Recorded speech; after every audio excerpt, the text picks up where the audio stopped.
Ajnanatimirandhasya Jnananjana-shalakaya Chakshurinmilitam yena tasmai Shri Gurave Namaha. I'll continue speaking about Srila Prabhupada, reflections on his mood and mission. It's one of the books I want to write, The Mood and Mission of Srila Prabhupada. Srila Prabhupada was a preacher of Krishna consciousness, obviously, a very extraordinarily empowered preacher of Krishna consciousness. So preaching means not simply to sit on a seat and speak, that Bhakti Saraswati Thakur used to call that a platform speaker. He said apart from that you have to mix with people and interact with them personally. So Prabhupada was a very successful preacher. Preaching means that one who's on a higher level of consciousness attracts people to move toward that higher level of consciousness, Krishna consciousness, and brings them in. Yena tena prakarena mana Krishna nishevayat. Somehow or other, bringing people to Krishna. So the idea is to attract people to Krishna, engage them in Krishna consciousness, and gradually bring them to the ultimate stage. So I've been talking a lot about compromise, but compromise and adjustment, the two things are quite close. And preaching necessitates making some adjustment because it means making contact with people who are on a lower level of consciousness, and there should be some communication in which the person on the lower level of consciousness is willing to submit to or cooperate with the person on the higher level of consciousness. And people on the lower level of consciousness, by their very nature, they're rebellious. So it may involve some kind of cheating or tricking, or maybe attracting them at a lower level and then gradually bringing them to a higher level. And that is the reasoning behind all kinds of things that go on today in our movement, which I have been expressing some reserve about, to say the least. Certain things, sometimes it's called bridge preaching. You do all kinds of things, and the idea is just somehow or other contact people, and then gradually bring them to Krishna consciousness. Although I was saying that some things it's easier to bring people in. When you do vegetarian cooking, it's easy to go from vegetarian cooking to telling them this is Krishna prasadam, especially when you have such a good product to offer that people can immediately appreciate. But then other things, they may be further away from Krishna consciousness, even like Ayurveda, which is Upaveda. It's a secondary Veda, but it's a long way from surrender to Krishna. So anyway, preaching means bringing people in, bringing them up, and then bring them in somehow or other to Krishna consciousness, bring them up in Krishna consciousness, and then bring them right into the spiritual world. So some adjustment is necessary. Just like I believe in my book on Bhakti, in my book on Bhakti Saraswati Thakur, it's not just anecdotes, but there's quite a lot of my own personal analysis also. I said that Gorky Shorabab Das Babaji Maharaj, he also preached, but he preached in such a way that no one could follow him, except Bhaktisiddhanta Saraswati. Practically, you had to be on his level of devotion before he would accept anyone. Anything he accepted, anything he rejected, insincere. So Bhaktisiddhanta Saraswati Thakur gave some allowance. A preacher has to give some allowance for people's lack of Krishna consciousness. And even Bhaktisiddhanta Saraswati Thakur he told several stories. This Balam chawal, Balam rice that he told the story of the landlord who fed his workers with first-class rice and ghee. Because they kept on, people would come and they would go. He couldn't keep any workers. He'd train them how to work and then they'd all go away. So then he fed them first-class food, and then they all became very faithful to him and said, actually you're a very good landlord and we like you very much, and due to your good qualities we want to stay. Actually it was just for the good food, which they wouldn't get anywhere else. So Bhaktisiddhanta Saraswati gave this analogy that as spiritual master he may give titles, positions, all things like that, just to make people feel important, and then they'd go on with their devotional service. So Prabhupada, he gave prasadam. So, he cheated people, but cheated means he misled. Well, what is exactly the right term? He misled or he tricked them, that's the right word. He would say, for instance, that you don't have to give up anything, you just have to add to Krishna consciousness. No gambling, no girlfriends, no illicit sex, no intoxication, get up early in the morning, and it's tricked people. You don't have to give up anything, he said. Of course you have to give up so many things. But in the beginning, you just chant Hare Krishna, take prasad, and then gradually so many things were introduced. So preaching means to, like that, to bring people in and bring them up, and gradually bring them to the highest standard. Now there's one incident described in Srila Prabhupada Lilamrita which really, I've been meditating on it for years. It really captures the mood of Srila Prabhupada, and it's quite enigmatic. Before Prabhupada had any property in Mayapur, or maybe he just had a small hut or something like this, he went with a few of his disciples and they visited two of Srila Prabhupada's godbrothers' mats in Navadvip, over the river from Mayapur.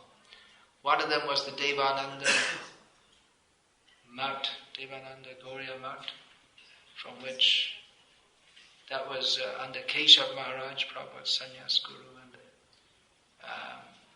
And they saw that mat. There were many brahmacharis and many sannyasis, but then you'd see the brahmacharis, many of them had long hair, and they were from villages and they were going to college in Navadvip, and it was more like a hostel in many ways. And it seemed a bit popularistic. A little, what's popularistic? You understand that? It's like a little showy. Whereas at Sridhar Maharaj's mat, it was very philosophical atmosphere and very serious atmosphere. There was hardly anyone there. And I also saw one of Prabhupada's godbrothers who was, very, very harsh and heavy and very strict. He only had one disciple living with him. So, anyway, then they got back to Mayapur. Prabhupada had his land there at that time, must have. And then Achyutananda Swami asked Prabhupada that. He said that when we saw the Devananda Gauriya Mat, there were many devotees living there, but the standard didn't seem to be very high. Whereas at Sridhar Maharaj's mat, the standard was very high. There were many in one place there were many people but not much standard. In the other place there was not many people but the standard was high. So which one should we be like? And Prabhupada said both. By which he didn't mean that no people and no standards. He meant many people and high standards. So that's the trick. That's how to have many people and high standards. In the beginning, Prabhupada was very liberal. You have to be liberal to preach. I mean, to some extent. You have to, just like we were on Harinam in the city the other day, and then there's some young woman with hardly any clothes on came and danced. I mean, in the temple, with the committed devotees, that wouldn't be allowed. But on Harinam in the city, then you can't tell them, go away. It just goes on, that's all. The dancing, they're just, for them it's just some fun.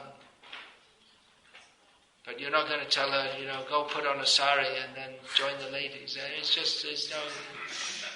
just beyond their comprehension. So, all right, they're chanting, they're dancing. One very good thing that Dhanabhaya Maharaj does on Harinam, I've seen, they have the Hare Krishna, Krishna Krishna, Hare Hare, Hare Rama, Rama Rama, Hare Hare. They have the banner, what do you call that? What's it called? Board, exactly the word I can't remember. Plaque, maybe something. Huh? Yeah. I mean, generally we take that out on Harinam. So people, they come and they start dancing with us, thinking it's just some fun. And when they do, he has his danda and he points and he says, "Here, sing this," and he gets them to sing. So that's good.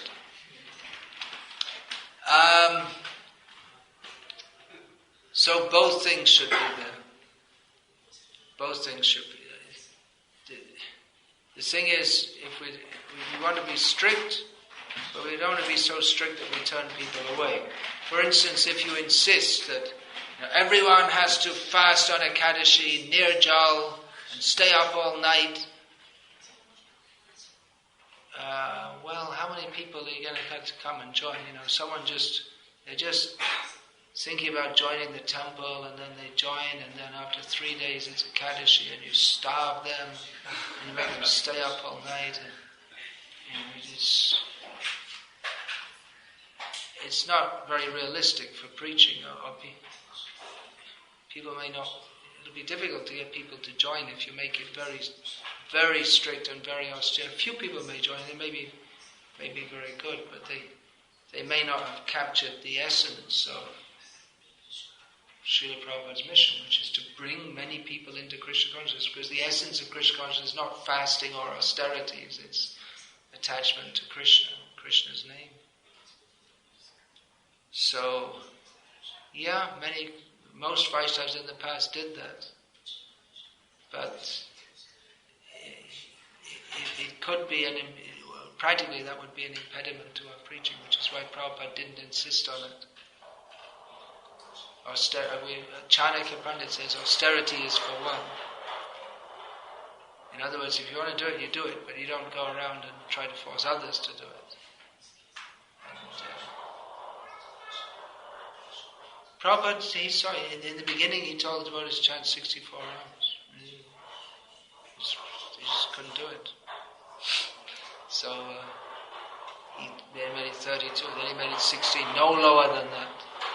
He wanted in the beginning 64 rounds. But then he adjusted, he very quickly adjusted and made it available to others, but he didn't go below that. So in the beginning, Prabhupada was very liberal. Like I said, the deity worship consisted of, there was no dressing of the deities or resting them or any such things. The arati consisted of putting a ghee lamp on a plate and passing it around and everything. This you've seen in Hindu temples. You don't see in this country. They don't have Hindu temples. Anyway, they go like that. And gradually Prabhupada, he introduced more standards. So this is often, as I said, this is often a misunderstanding that what Prabhupada gave in the early days, and then some devotees say, well, why don't we go? Prabhupada allowed that, so we should do that. But then Prabhupada gradually introduced more standards. He was dealing with hippies, after all. And it was amazing. It's a miracle that Prabhupada could get these people to follow anything, because they were sworn to not follow anything. That was their whole thing, to just not follow any discipline, not follow any leader, and be as wild and unrestrained as they could. That was the whole idea of hippie life. But Prabhupada got them to follow some gradually. And the actual standard of Vaidhi Bhakti, which will lead one to perfection, there are many rules and regulations. So Prabhupada gradually introduced many of them, and he introduced to a lot of the culture which is intrinsic to Krishna consciousness. Again, he didn't insist on it, but that was the normal standard in the temples, that devotees wear what we now call devotional dress. And but Prabhupada didn't insist on it. If someone came to him and said that, well, do you have to dress like this? No, Prabhupada said you can be Krishna conscious in a suit and tie. So he made that allowance, although in the temple the general standard was like that. And he said you don't have to shave your head, but then when some people came to him for initiation, on more than one occasion, they weren't shaven-headed, Prabhupada said, why aren't their heads shaved? And in Detroit on one occasion when it was explained to him that, well, these are, because most of the devotees at that time were living in the temple, when it was explained to Prabhupada that these are householders living outside, they had jobs, and in those days it wasn't socially acceptable to have a shaved head.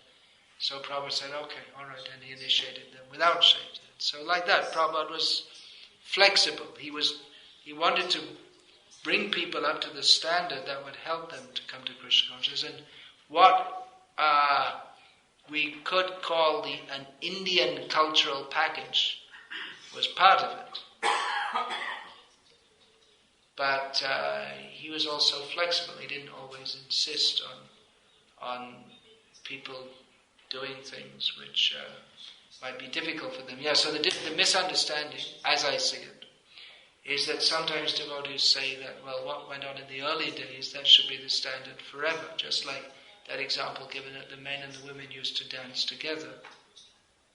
But later on, separation was there, and Prabhupada wrote about separation of men and women in the first canto of Bhagavatam, even before he came to the West. So it wasn't something that, as some people say, some sannyasis went to India and they became cultural fanatics or something. But Prabhupada himself wrote about that right in the first canto of Bhagavatam, how women and men were separated, and he says that the women in Hastinapur or Dwarka, I can't remember, they were stood on the top of the building, and they didn't go down on the road and mix with the men to receive Krishna. And Prabhupada said that, well, some people say that separation of men and women is the introduction of the Mohammedans.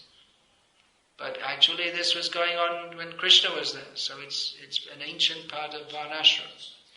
So like this, that's one example. Another thing is this Prabhu, calling women Prabhu, and Prabhupada might have got along with that. I mean, there are many actually nonsense things that Prabhupada went along with in the early days, which is maybe quite a shocking statement, but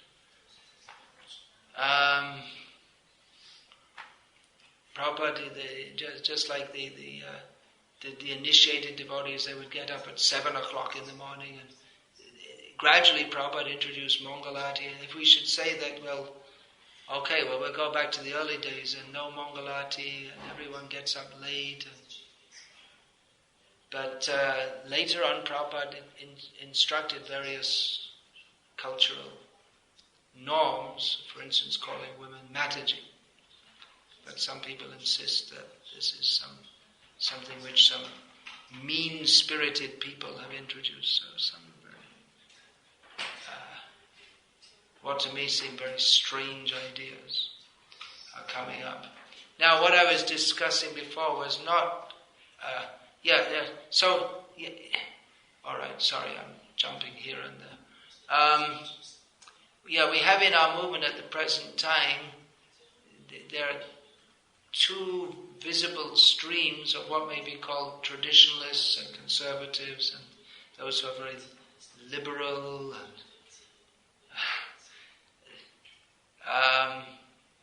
Both things are there in Prabhupada's practice and precept. But clearly, the more Prabhupada wanted to bring devotees up to a better level of following, or more in line with Shastra, because the directions of Shastra are for helping people to go back to Godhead.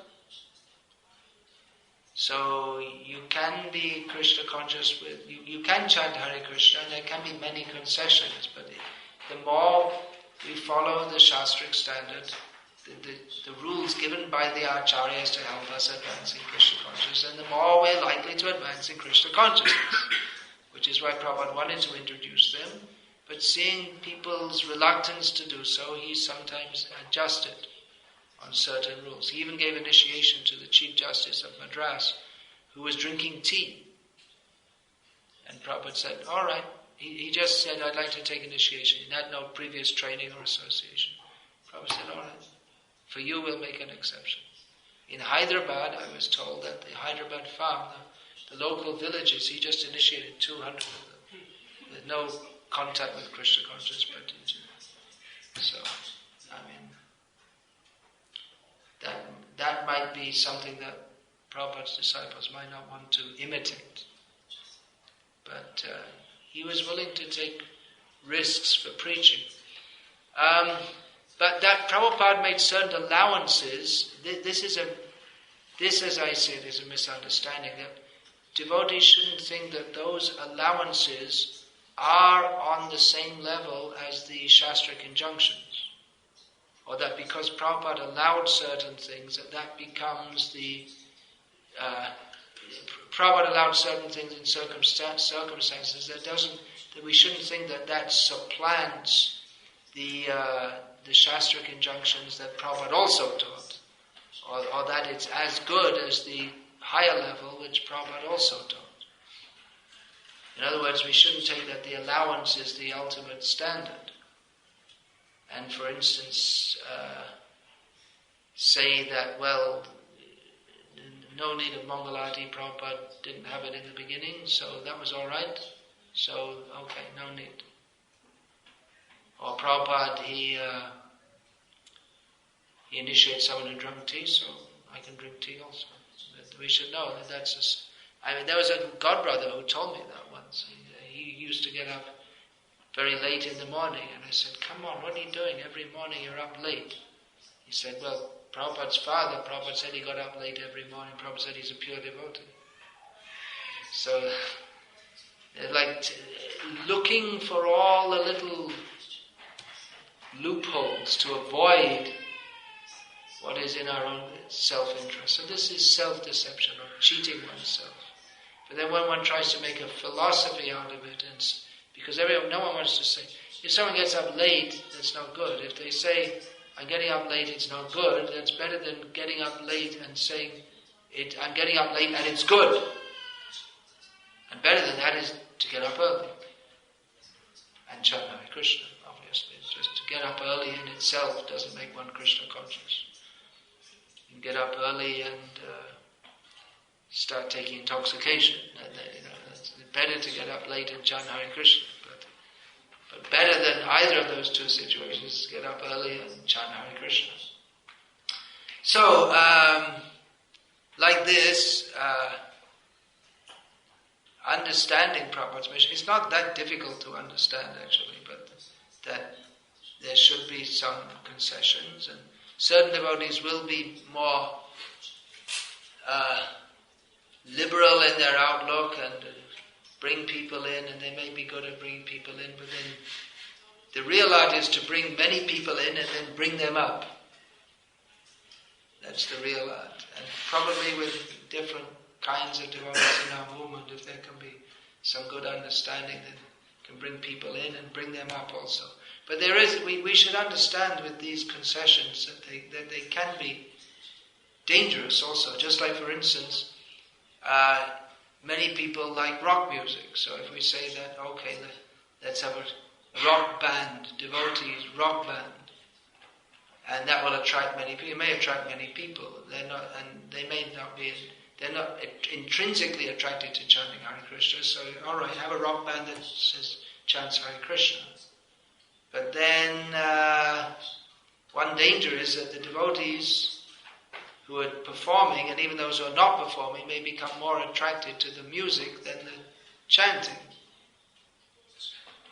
and become pulled down by that, because rock music is, after all, it's coming from a low level of consciousness.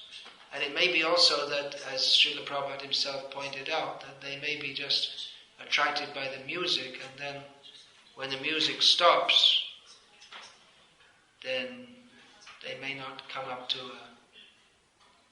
they may not be very interested in what our actual message is.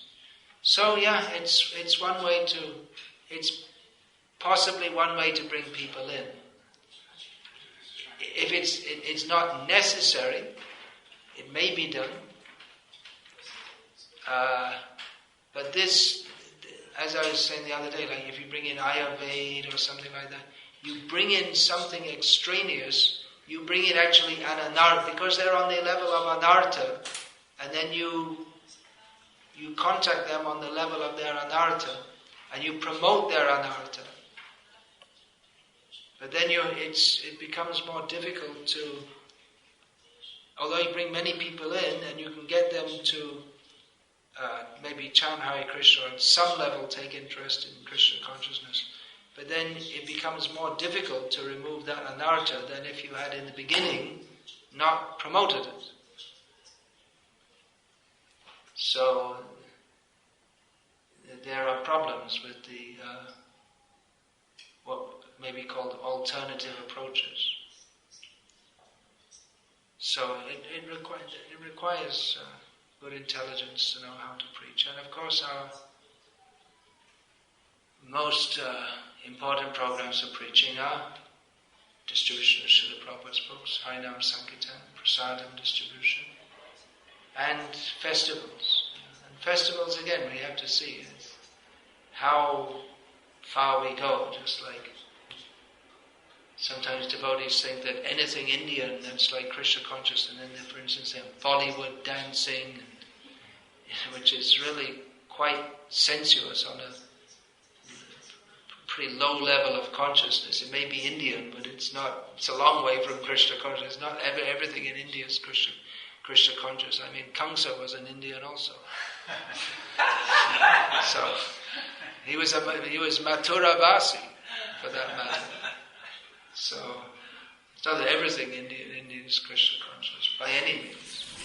Okay, what I was talking about the other day is something more serious, just like actually really redefining Prabhupada's instructions and our understanding of him. Just like, devotees, they may not like some of the things that Prabhupada said. They can't adjust to it, like Prabhupada's certain statements that Srila Prabhupada made about women, which is, after all, if we consider it, it is a statement about jivas in a state of bondage, right? It's talking about the material condition. That shouldn't be equated with what is nowadays called sexism or misogyny. There may be men who don't like women, and they say bad things about women or mistreat them, but Prabhupada's statements are on the basis of Shastra about jivas in a state of bondage. And certainly Srila Prabhupada didn't hate anyone. So that is the general understanding according to Shastra, that the male form is better for self-realization, the male human form. And the female form is often considered a block. Although by Chaitanya Mahaprabhu's mercy, everyone can take to Krishna consciousness. And anyway, I'm not going to get into that issue. It's a hot one, no doubt. But Srila Prabhupada spoke on the basis of Shastra, which he accepted as reality, and he presented it to us as reality. And we pray, Agyana Timirandhasya Agyananjana Shalakaya Chakshurun Militam Yena Tasmai Shri Gurave Namaha. I offer my obeisances to my Guru. I was in the darkest of ignorance, and he opened my eyes with the torchlight of knowledge. So if we think that my Guru is in the darkness of ignorance and I'm opening his eyes with the torchlight of my knowledge, then we don't need a Guru. If we think that Srila Prabhupada was mistaken, or that people say he was influenced by his Victorian or early 20th century Bengali background.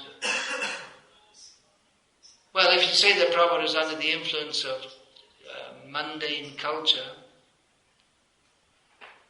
then you're saying that he's under the influence of Maya, that he's not a Mahabhagavat. And that becomes very dangerous, because then you can say, well, as soon as you start to think that Prabhupada is wrong, then everything, you won't have the faith to accept anything, and everything becomes subject to our own intelligence. That, well, Prabhupada said this, okay, I'm going to intelligently analyze it and give my interpretation. But that's why we go to a guru, because we realize that our own intelligence is incapable of understanding the truth. We go to a tattvadarshi, one who has seen the truth. Srila Prabhupada writes in a third canto purport, in which doubt is stated to be one of the factors of intelligence. So Prabhupada says that doubt is good in the beginning. One should doubt. One shouldn't accept anyone or anything just saying anything or just blindly. But then when one, at some point one has to accept having exercised one's discrimination, one should accept a guru, and then at that point to doubt everything is not at all beneficial. Rather, if one can't understand something, one should doubt one's own understanding, rather than doubt the statement of Shastra. And that example was given of Purushottam. Prabhupada said, I could understand, he might not believe me, but then why should he not accept the statements of Shastra? So, Prabhupada he wasn't promoting that the moon is further away than the sun simply out of his opinion, but on the basis of Shastra. And in this way, Srila Prabhupada also set the standard of a genuine guru for all generations to come. That he speaks on the basis of Shastra and should be accepted on that basis. Not that he just talks anything he likes. That's why I took some objection to one of the members of our movement stating in a book that, well, it was transcribed from one of his lectures, and then someone wrote the question that where do you get this knowledge from? And it was knowledge about all kinds of esoteric things like UFOs and things like this. And he said, well, I have it from, I got this knowledge from, it's knowledge from a previous life and from contact with a higher level of cosmic consciousness. And that was my main objection. Not the stuff about UFOs and this and that, but that stating that, because that then where's the parampara? Where's then anyone can say anything. I have this knowledge from previous life which you are not privy to, or you just have to accept that I have this, and from contact with the level of cosmic consciousness, then anyone can say that, and then they can say anything, and you accept on blind faith. Srila Prabhupada is so insistent. We always quote Shastra. Alright, now I have to quote Shastra, right? Achinoti ashastrani acharyas thapyati api swayam acharate yasmat acharyas tena kirtita. And acharya is defined as one who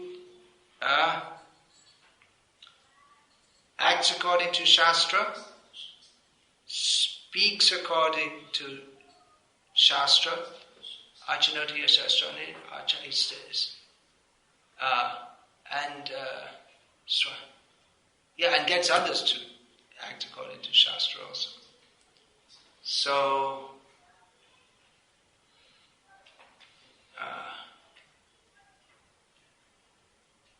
in this way Prabhupada was a perfect representative of the parampara. And taught, of course, not everyone's going to be on the level of Prabhupada, and to expect everyone to be on the level of Prabhupada is also not realistic, but one can be a guru by following in the footsteps of Srila Prabhupada, of speaking according to Shastra, acting according to Shastra, and inducing others also to act according to Shastra. So, that point, if you say that Prabhupada is under the influence of some mundane culture, and you're saying Prabhupada is in Maya, he's under the influence of the three modes of nature, then he's not a Mahabhagavad. Then you can, then why follow him? You can doubt everything he says. So it's a very dangerous idea to say. You see that people don't like certain things that Prabhupada said, for instance, certain social statements. That's not the only, this thing about Prabhupada's statements on gender roles, that's become quite controversial. Prabhupada said lots of things which were highly controversial. He was against democracy. He was for dictatorship, practically. Slavery. Yes. Shudras should not be given freedom. Prabhupada said, actually, the American slaves, they were happy. And actually, many of them, after they were given their freedom, they had the big fight, a big war, supposedly over that. And many of them, they just stayed with their masters anyway, because they were getting fed. And so, slavery is one thing. And capital punishment, child marriage, no education, no formal education for most of the population. So a lot of the things Prabhupada said. That's what I'm saying. If you want to make Prabhupada's books, if you want to cut out all the controversial things, there'll be probably nothing left. God's got 4 hands. How about that?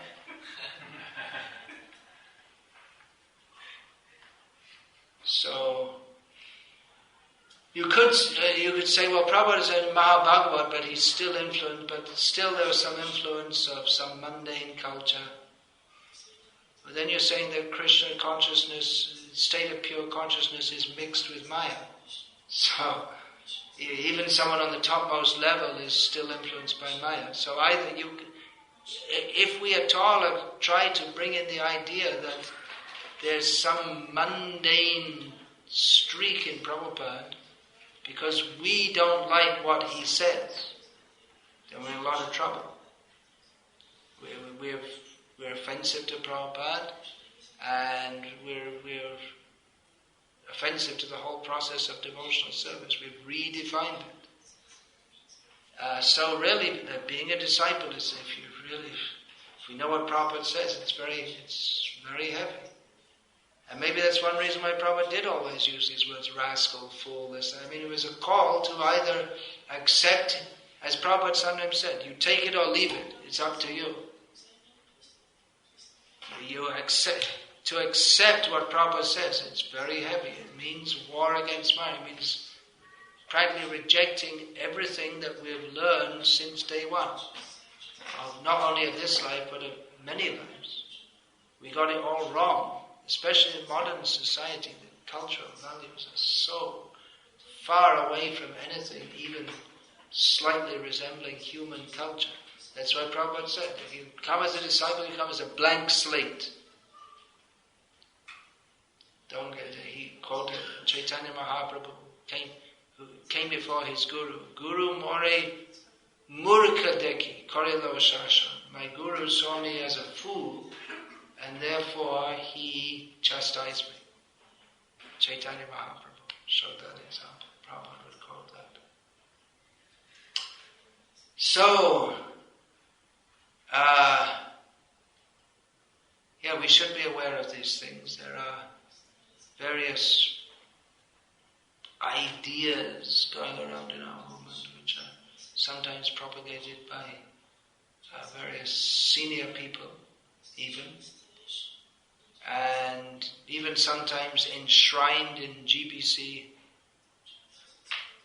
statutes. So it's really a challenge for each devotee to understand through Guru, Sadhu and Shastra. It's a very difficult time for our movement in which, for instance, when there is calls to adjust Prabhupada's books, to change them and edit them, very, very dangerous. So it's a time when devotees have to, as Prabhupada wanted them to, very deeply enter into the understanding of Krishna consciousness so that we're not misled. And we should, when people say something, if we're not sure, then we can question them. That's allowed. Arjuna questioned Krishna. He might have seemed quite rude, maybe even. Of course, Arjuna is quite polite. Katame tat vijanayam tomado proktavaniti. He said that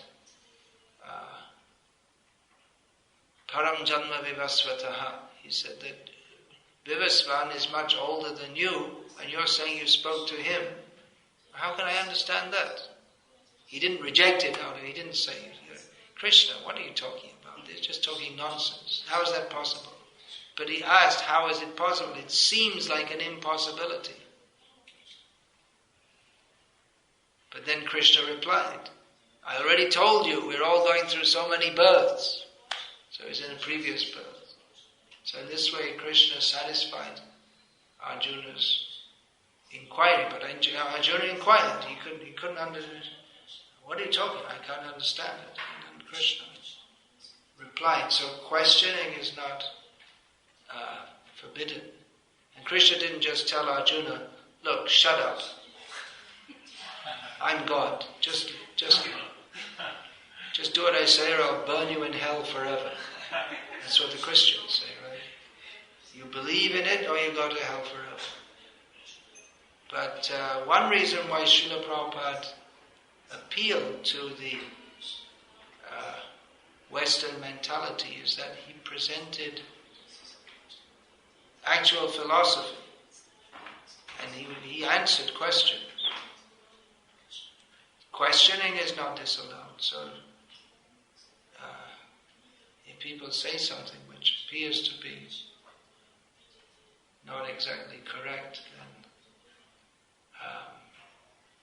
we can question them also. Of course, it can be quite a complex subject when we consider that Prabhupada sometimes, just like that, he was very liberal in some times, very strict in others. So according to time, place and circumstance, he would act differently or say different things, and then to extract what is the essence of it requires good intelligence, and that intelligence comes not from a university degree, but from Yasya deve para bhakti yatha deve tata garo tasyaite katitahya ta prakashante mahamanaha. One should have firm faith in God and Guru, and in this way all the import of Shastra is revealed to one.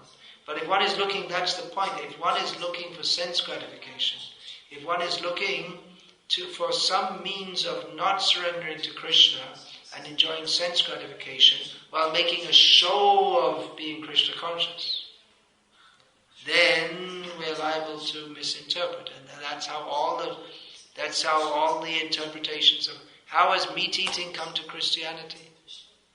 When Christ, by all historical records, actual historical records, not the ones that are propagated, he was vegetarian. It's because people want to eat meat and they want to promote themselves as being good Christians also. So, in this way they reinterpret.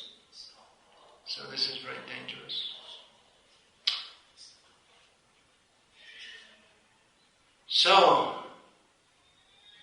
understanding Prabhupada, it's a very big topic. I wanted to make this book, the mood and mission of Srila Prabhupada. Give me blessings, strength, time, good intelligence, devotion, and I might be able to write on that. And another point, I was talking the other day about the essence, that Srila Prabhupada's compassion, it wasn't bodily compassion. Often devotees cite, well, there are some instances which have become quite well known. There's one instance of Srila Prabhupada in New Vrindavan saw in an autumn evening, it was quite cool, and Srila Prabhupada saw one of his lady disciples was just standing with thin dress and no warm cloth, and she told the town president, why has she not got any warm cloth? You should use your duty to make sure she has warm cloth. So this is often cited as an instance of Srila Prabhupada's compassion, which it is, of course. He was concerned with the welfare of his disciples.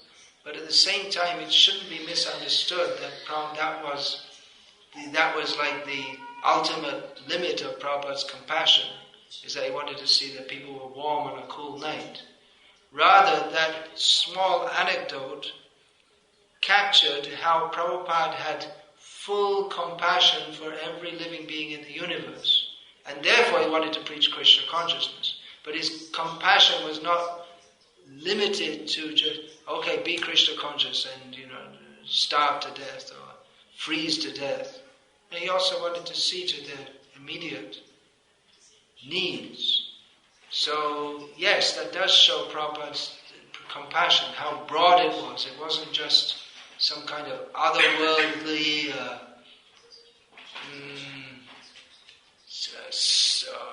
ill-defined compassion. Not only spiritual compassion, but on every level, Prabhupada wanted to see that people were looked after and satisfied.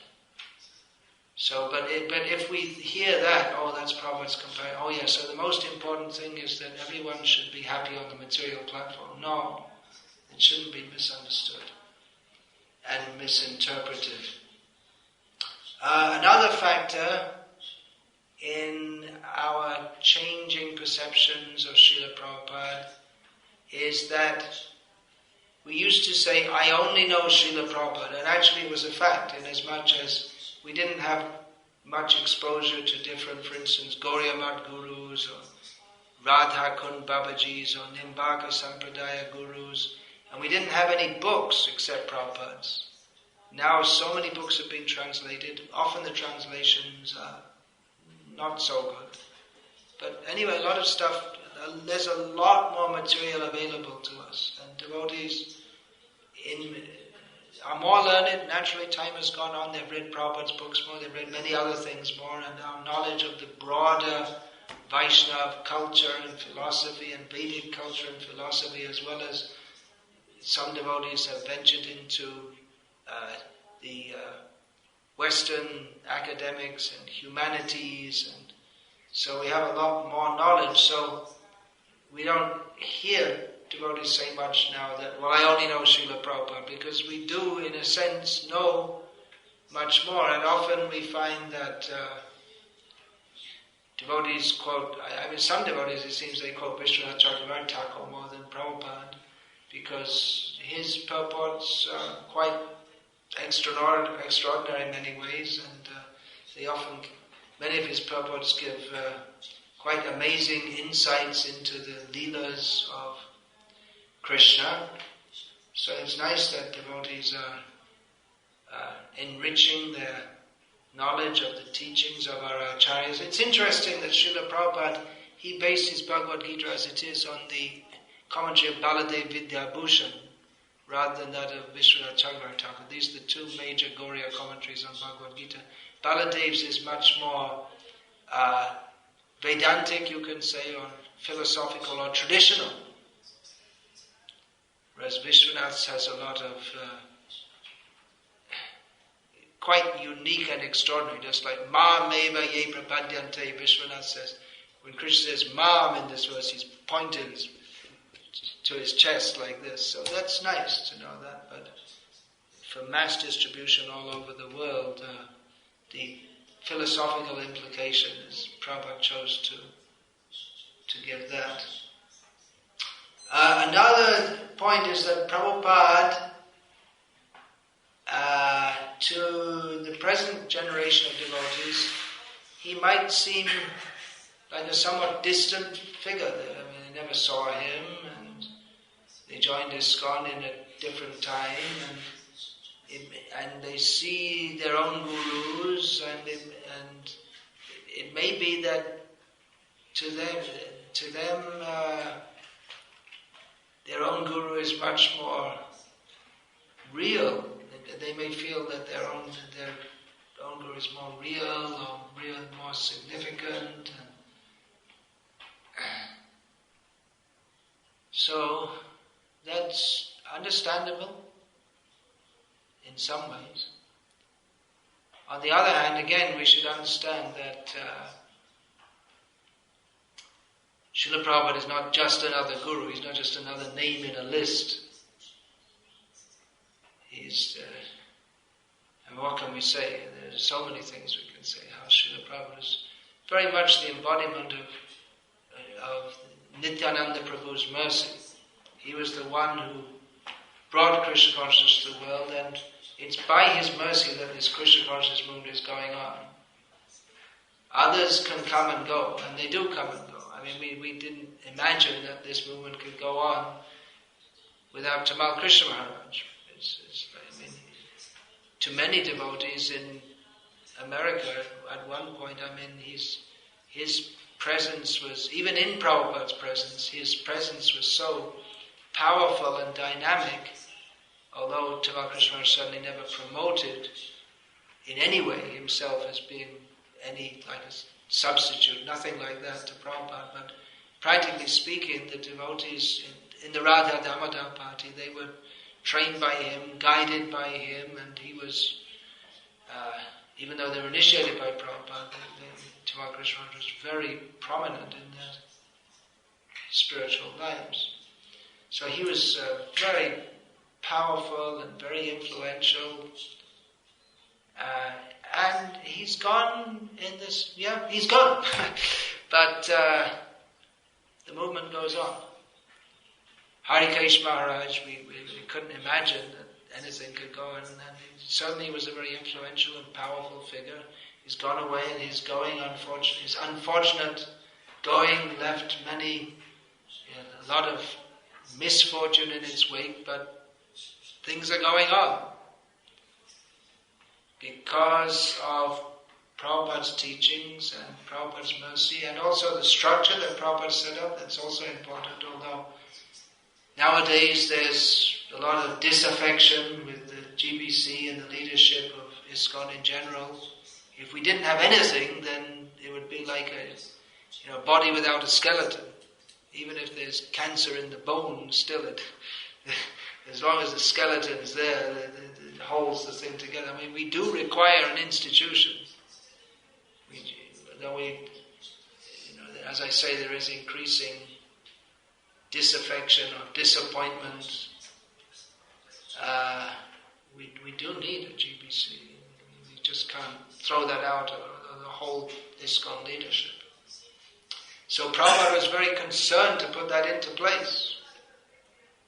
We shouldn't think that the institution of ISKCON is it's not necessary, or it's just meaningless or external. In one sense it's external, but it's required to give shape and form to our preaching, and an authority structure which is required. So that's also one of Prabhupada's gifts.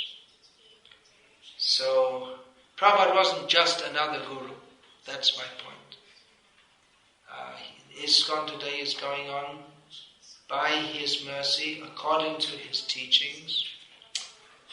And Guru in ISKCON means follower of Prabhupada. And that will be true for generations to come. And of course also follower of Bhakti Siddhanta Saraswati Thakur, follower of Gaur Kishore Das Babaji. But Srila Prabhupada's contribution, he himself has said, my books will be the law books for the next 10,000 years. So many people are writing books, and that's good, that's kirtan, that will go on, must go on, but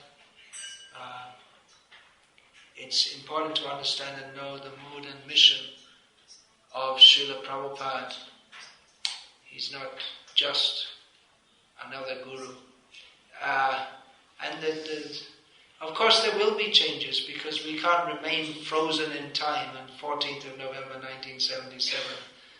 The culture of the world changes and the preaching challenges change, and we have to change in accordance with them. Just like, for instance, there was a time in India when Buddhism was very strong, so preaching or establishing Krishna consciousness or the Vedic culture, Shankaracharya was instrumental in driving out Buddhism. So a lot of his preaching was to show the defects of Buddhism, which is not so important as it was at that time. Prabhupada, more than any previous Acharya, took on modern science. Well, one reason was there wasn't modern science previously.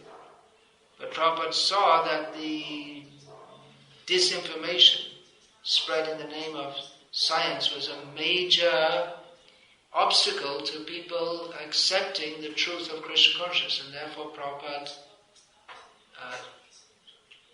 prominently targeted modern science as the defects, which is another thing which we don't hear about much nowadays. The defects, in our society there's not nearly as much discussion of this as there used to be, but Prabhupada was very concerned to defeat the bad propaganda of modern science, and that his disciples should be convinced that was all, or the things they said wrong, for instance, that life arises from matter, was bogus. So like that in course of time, the challenges may change. Anyway, and we have to change with them, obviously. Even in India, at one point Prabhupada said, don't go on Harinam in public. You know that? Because in Calcutta his disciples were going, and then people were throwing coins. Prabhupada said that's not good, because beggars, it was common that beggars would go and they'd do Harinam and people would throw them some coins, and Prabhupada thought, well, people are treating us like beggars, that's not good. Then he started the life membership program. Go to the big men and take donations from them for building temples and give them books. He said, stop doing Harinam. At that point, that's not an eternal instruction. But it's quite amazing, isn't it? Seeing as Chaitanya Mahaprabhu's main method of propagation was Harinam. So it does require transcendental intelligence to understand the Acharya. He's fathomless, we can't understand everything about him, and there may be various valid understandings of him, but there may be also various invalid understandings, and we should be very careful to distinguish between what is what. Now, in this regard. Now, a little less than 2 months ago, I'm just going to change to a slightly different subject here. A little less than 2 months ago, in a lecture in Bhaktivedanta Manor in England, I spoke on a similar subject about some of the things one of my godbrothers had been publicly saying, or his comments on some of the things that Srila Prabhupada had said. And I mentioned the name of that devotee. And I won't do so now because that has been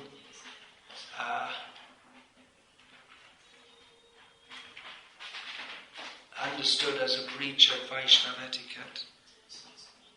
But anyway, I mean that senior godbrother of mine, see, it's very difficult to explain it without saying. And personally, I don't find it a breach of etiquette because maybe it is to some extent, but as I explained at the beginning of that lecture, I hold that devotee, I've always held that devotee in high regard, and I consider him my friend even, and senior godbrother, even though I'm opposed to many of the things he says. And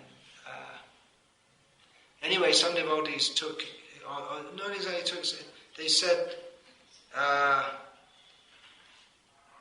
shouldn't have said that during the class in the temple. I shouldn't have said those things. But the lecture was it was a philosophical analysis of different things. It was an issue of, according to the senior godbrother of mine, that there's no evidence in Shastra that Krishna wears a dhoti and the residents of the spiritual world wear saris, whereas Prabhupada says that. So I took up this issue as I had done with him personally at length previously. So some devotees said that the class is meant for philosophy and not for expressing personal difference of opinion and disagreements, but I did address it in a very philosophical way. And you may say, well, it's a personal opinion, but then in one sense, if we are at all to discuss these issues, and they are being discussed. I mean, this godbrother of mine did bring these subjects into the public arena in temple classes and other fora. So, I wasn't the first to do that. And as I'm told here from this Vyasa-san, and there are all kinds of things being propagated just so. If it's a mistake, then I'm not the first one to do it. And there are various. So it is a question: how far should we bring even philosophical discussions? How much should we bring controversial topics into them?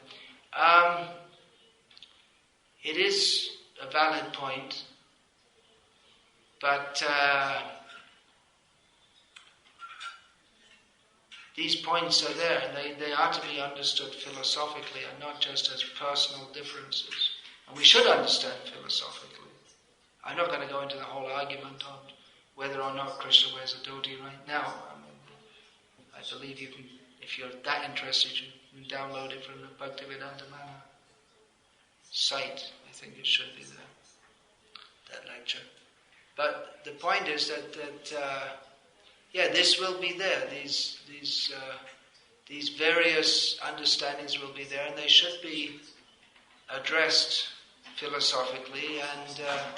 And certainly, I mean, I am being questioned for my breach of etiquette in bringing up this point and expressing a doubt in the opinion of so-and-so Swami. But then he's introduced a doubt in Srila Prabhupada and what he says. Of course he says that, well, I accept everything that Srila Prabhupada says spiritually, but some of his... whatever he says, it certainly does introduce an element of doubt into what Srila Prabhupada says. So that should be addressed. So, we could infer from the lecture that His Holiness so-and-so Maharaj is off the track, and in this way his understanding is bogus. Well, that's a very explicit way of saying it. I guess that's more or less what I was saying. And it's up to devotees to use their intelligence and their Shastric understanding to see the various arguments and try to understand what the actual fact is. Although I didn't wouldn't say that, and I wouldn't put it in those terms. And I don't. I mean, I was listening to. As I said in that class, I do regularly listen to his lectures because I think he has. I personally find he has very much to offer philosophy. In fact, I was listening to one of his lectures this morning. As it happens, I often listen. Very, very philosophical person, but some of the statements. I find they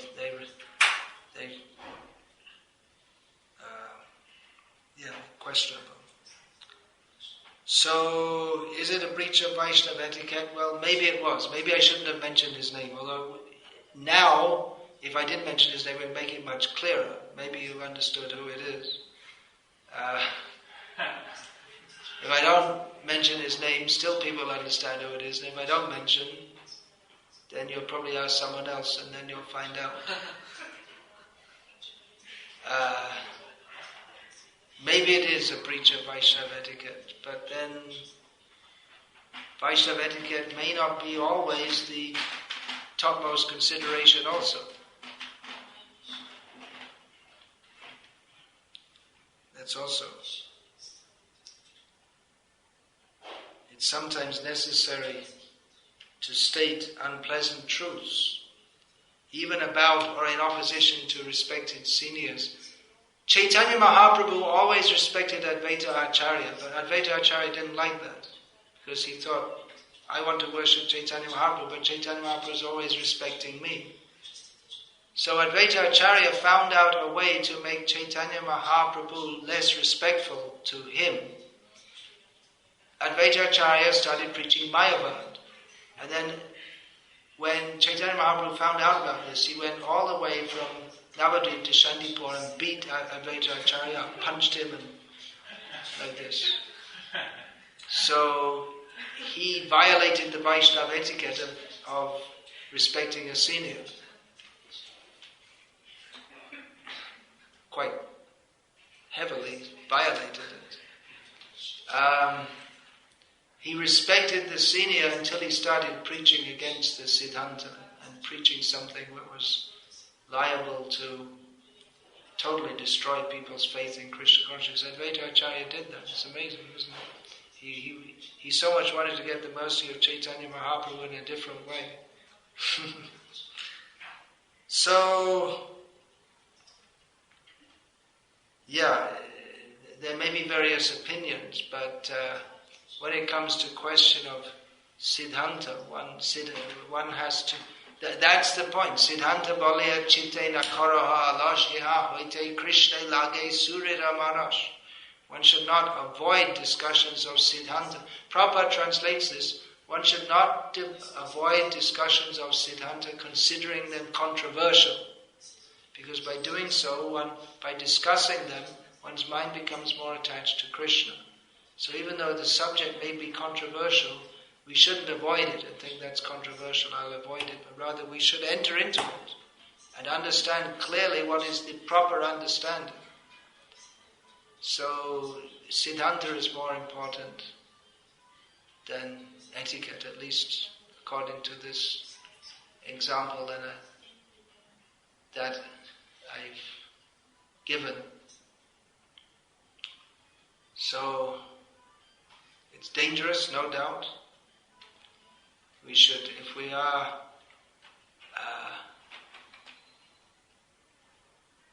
taking exception to things that seniors say, we should consider carefully before doing so. We should consider carefully how we do so. But as I've experienced, always being polite is not the best way to get your point across.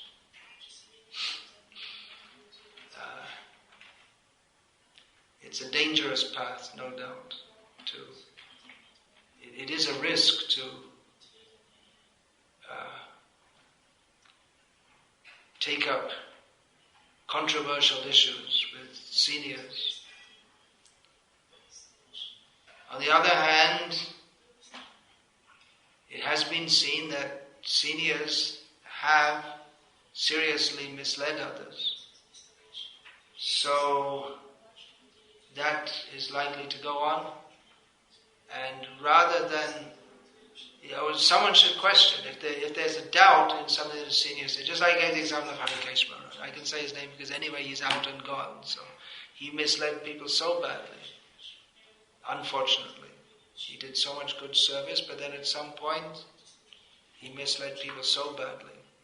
So should we just say, all right, he's a great Vaishnava, and then yes, and his everything he said, even after his open change of heart, should we just accept that and not say nothing against it?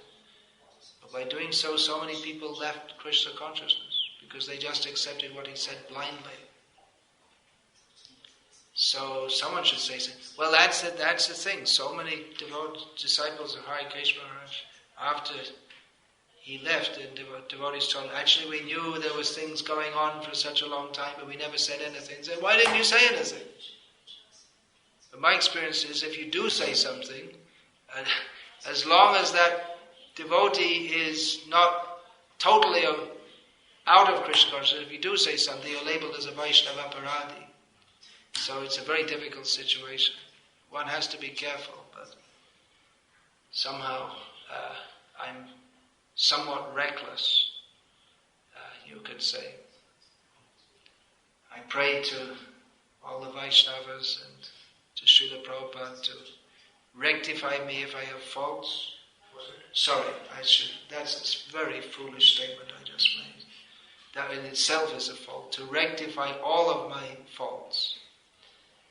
And to explain to me on the basis of Guru, Sadhu and Shastra if what I'm saying is wrong, and to forgive my offences and help me to remain at Srila Prabhupada's lotus feet. And where we all remain there. Differences of opinion may be there, but we should attempt to understand and practice Krishna consciousness in a way that is most in concord with Srila Prabhupada's statements and his intent with all sincerity. We should do so. Hare Krishna. Is there any question, please? Comment or protest? Yes. I guess we can turn this off now.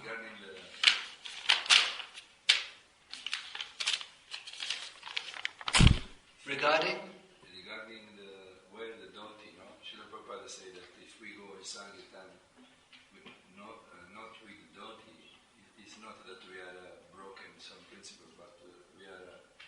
Yeah, if we go in Sankirtan not with devotee, we're not breaking any principle. Yeah. Book distribution Sankirtan, Prabhupada gave full allowance for that. It's the main for wearing karmic clothes.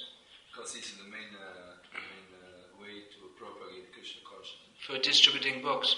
Although nowadays it may be in many places that wearing dhoti is just as, or sari is just as good for distributing books. It may have been in the 1970s in America and England when there was a lot of suspicion of our movement that wearing non-devotional clothes was better. But, I introduced here through Vasudev Datta Prabhu in this country wearing dhoti on book distribution. And the results, he has reported, are just as they're just as good. So it's even better maybe, yeah. Because, immediately people can see who you are. So if they stop, that's good. You're already halfway there. If they see you in a dhoti and you approach them with a book. And if they're not interested, they'll just immediately go away. So my point was that when we go in dhoti and sari, we identify with our culture. Right, exactly. I'll just say that again. When we go in with dhoti and sari, we identify with our culture. We identify with something different. We are not part of the pounds, shillings, and pence and sense gratification society. But when leaders say that there is no evidence in the Shastra that Krishna wear dhoti, that can create a doubt in our. Yeah, when leaders say that Krishna doesn't wear a dhoti, that creates a doubt, and why are we wearing dhotis? Yeah, that's what I'm saying. It's almost, it may seem like an innocuous statement, but it's almost like a spear in our heart, isn't it? And what are we doing? So what is it, just accommodation? That's why I thought it may seem like a small point, but I thought it important enough to. I mean, I'm not on a campaign about it. Maybe I should be, but it does create a feeling that one thing that, well, what was Prabhupada wrong in what he stated, and then is this dress, why are we dressed like this?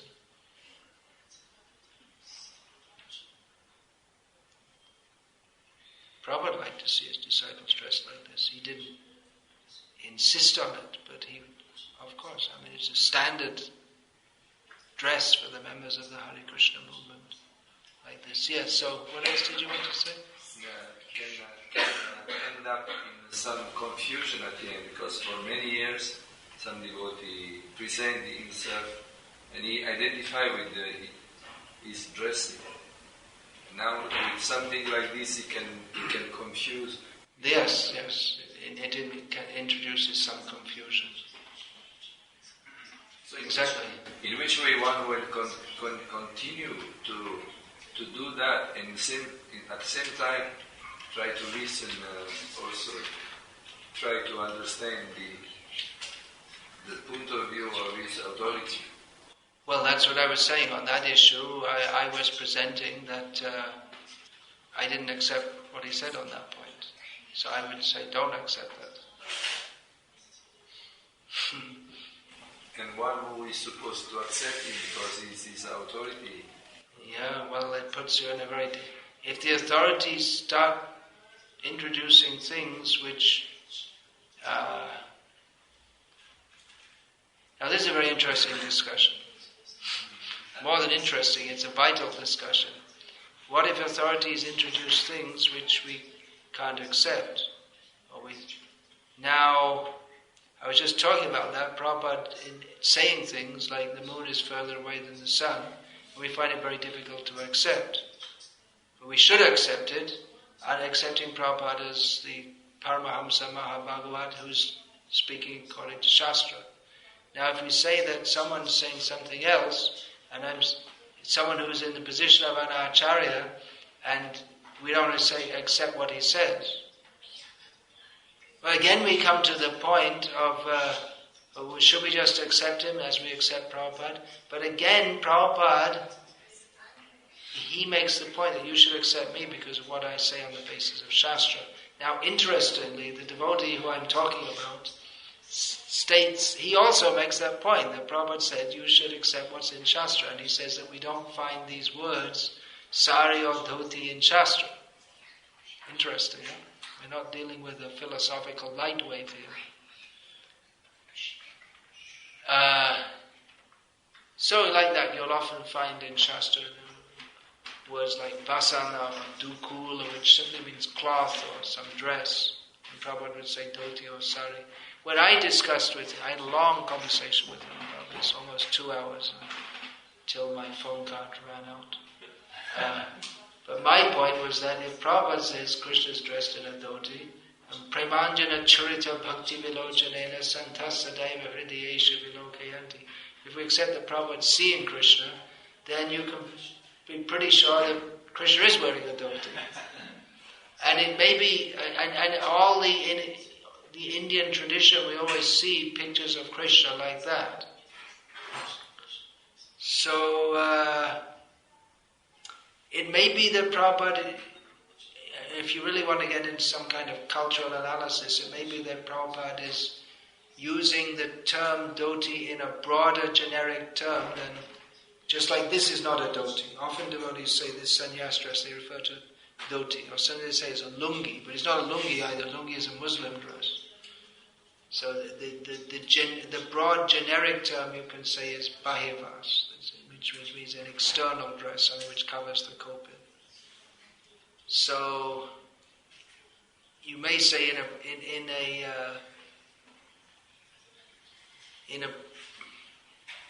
Prabhupada is using the word dhoti in generic term. One thing's for sure, as I also pointed out, that, he didn't seem like he was so sure, but he said that I said Krishna's not wearing blue jeans. Now he made a point that, in the spiritual world there must be unlimitedly more variety than in the material world, which is just this tiny little earth in one tiny little portion of time in this worst age. Surely the spiritual world has more variety, and Krishna's not just dressed in just one style of dress. But then, it's in that lecture I gave in London. I said that, actually, much of Krishna Leela, it's all the same. The variety.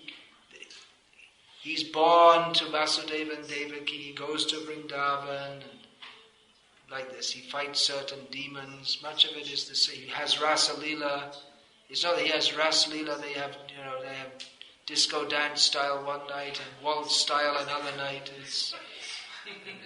One night they bring out the electric guitars and the djembe drum. There's no djembe drum. Or accordion. Or harmonium, for that matter. So there is much of the sameness, but the variety comes from. There are variations in the Leela, and it's like the play and the emotions and the words, and the difference comes like that. But it's not that. It is what would nowadays be called Indian from our point of view. Much of it is. It's a big discussion. I don't get into details. I've done so and other. I can't get into it now. Yeah, one or two more questions and we'll finish. Okay, my question is about also something very, very controversial. We've heard in the past a few serious accusations about directed to a few very prominent gurus in ISKCON. You've heard serious accusations directed. Yeah, even for murder and Syria about murder. Yes. How do we, as members of ISKCON, react to these accusations? How do we, as members of ISKCON, react? Well, mostly there is no reaction. It's probably not good to just ignore it, and it's probably not also good. I agree. It's probably best not to ignore it. I personally think that as these accusations keep on going on, I think that the GBC should make some statement about it. Personally, I think so. Because it's obviously gone as far as creating a completely new movement. Creating a new movement? I don't think so. Yeah, this IRM thing. No. Well, that's the certain accusations you are talking about came up long after the IRM began. Yeah, I personally think on this particular issue, I think it would be good for the GBC to make a statement. But who am I?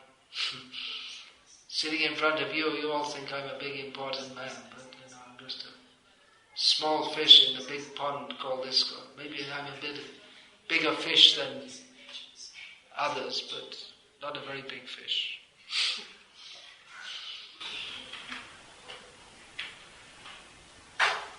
Yeah.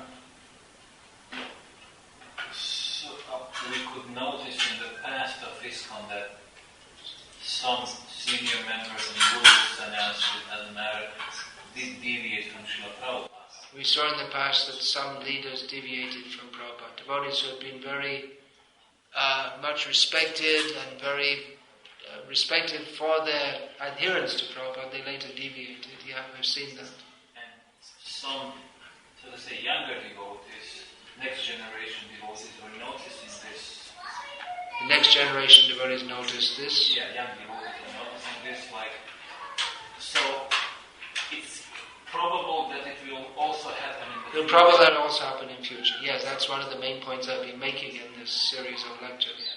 Yeah, so one should be philosophically aware. Yeah, so what's the proper reaction? What should be our as younger devotees? What is the proper reaction as younger devotees? Well, I've recommended that you be alert and philosophically aware and read Prabhupada's books, stick to the essence, and find good association take good association wherever you can find it.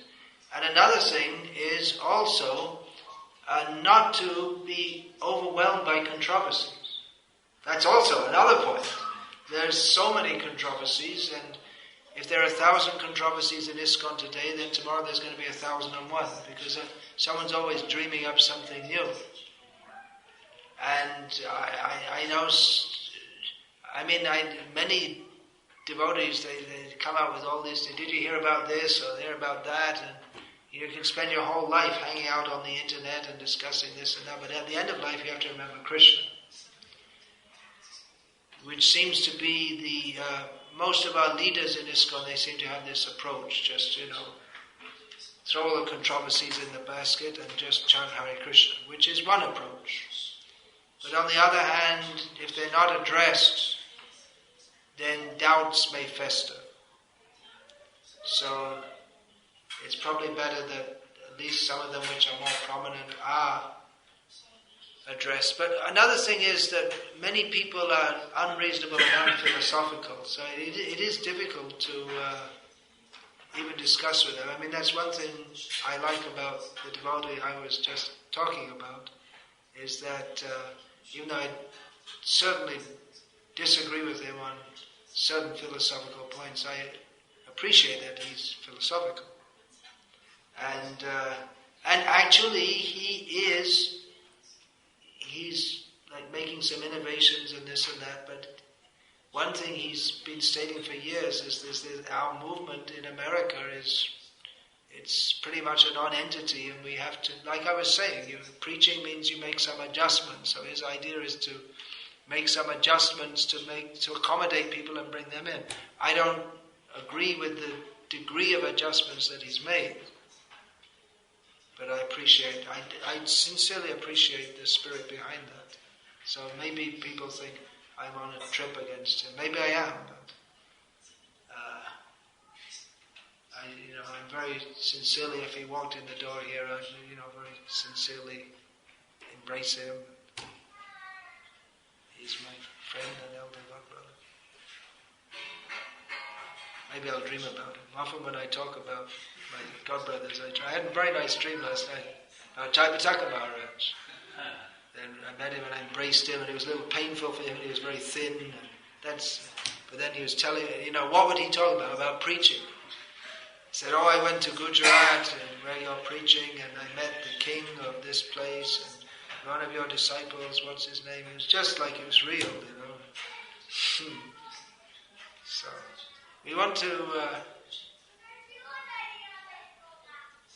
we want to see there may be differences, but you have to see the devotees have dedicated their lives to Krishna also. It's no small thing. Even Hare Krishna, such a mess he made, but such good things he did before that. And at the end, Prabhupada will see the good things, I'm sure of that. Prabhupada's more kind than we are. Quite likely. So we can't accept some of the things he said, but at the same time, what tremendous service he's done. We should see that also. May I just finish my question? The last part of the And that's also in regard to what you're saying. The person under accusation, look at the service. That's no small thing.